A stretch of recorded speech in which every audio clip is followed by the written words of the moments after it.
Aujourd'hui, au Monde municipal en 2 minutes, comment ça fonctionne, les séances du conseil municipal?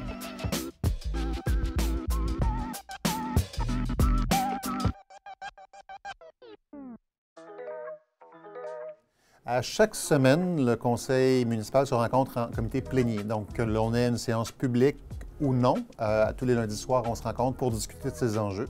En présence sont évidemment les membres du conseil municipal, la direction générale, les responsables pour les ressources financières et également, au besoin, selon les dossiers qui sont présentés, d'autres représentants de l'administration dans les divers départements où une décision sera nécessaire.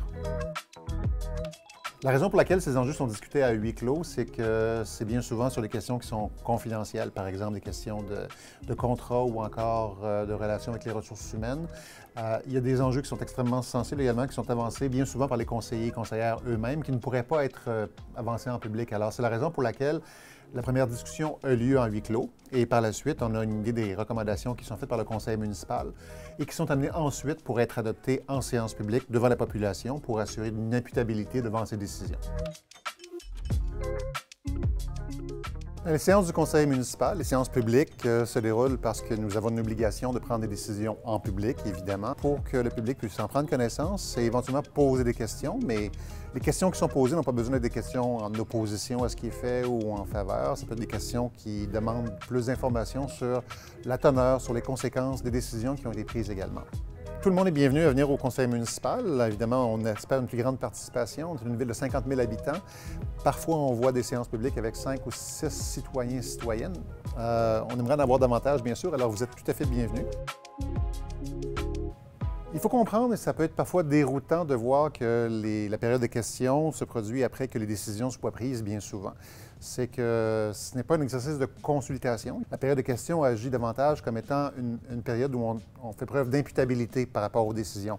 On peut les expliquer davantage, on peut expliquer les raisons pour lesquelles le conseil en est venu à cette décision. Il y a souvent des processus de consultation citoyenne en marge des séances publiques du conseil municipal où les citoyens sont consultés, où ils peuvent donner leur avis sur de grands enjeux qui touchent la ville de Rimouski. Il est clair qu'avec 11 conseillers et conseillères, avec le maire, on n'est pas toujours en accord à 100 sur les décisions. Il appartient à chacun et chacune des élus de pouvoir déterminer les enjeux sur lesquels il y a une dissidence qui va être exprimée. Mais il faut comprendre que cette distance-là, bien souvent, elle exprime aussi celle qu'il y a dans la population au total, dans son ensemble. Alors, je pense que c'est très sain qu'une dissidence puisse s'exprimer parce que cette expression, en fait, représente une portion de la population telle que nous l'apercevons.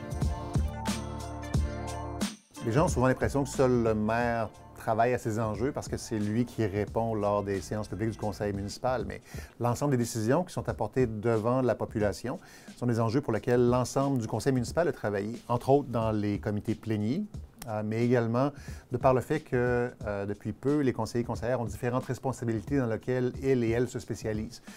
Quelqu'un est responsable du logement, quelqu'un est responsable de l'aménagement du territoire, quelqu'un est responsable du vivre ensemble, quelqu'un qui est responsable de l'environnement, des changements climatiques, par exemple.